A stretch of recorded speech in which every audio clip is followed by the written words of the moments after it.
दोस्तों, जय माता दी। मेरा एक मैं बहुत ही पुराना गीत लाई हूँ, जैसा होगा आप लोग कमेंट में ज़रूर बताइएगा। जिनकी हराम हो पराए के आशा, मत की हराम हो पराए के आशा। जिनकी हराम हो पराए के आशा।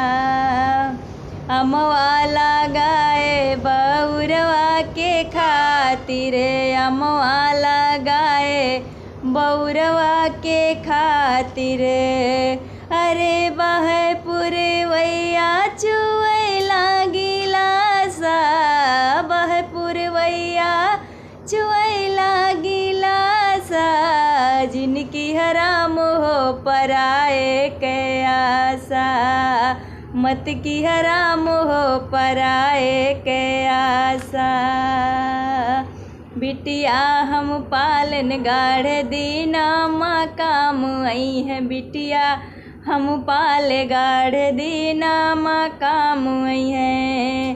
अरे कई के बियाह लई गावा जमाई, कई के बियाह लई गावा जमाई।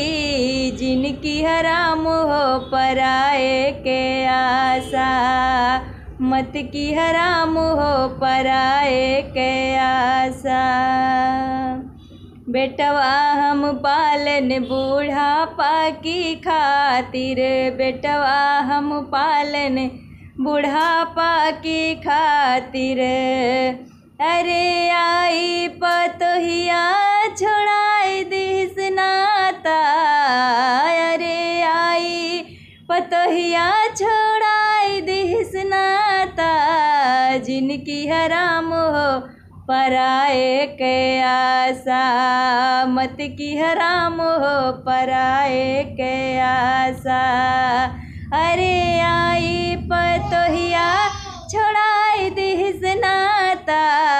जिनकी हराम हो पराए के आशा, जिनकी हराम हो पराए के आशा।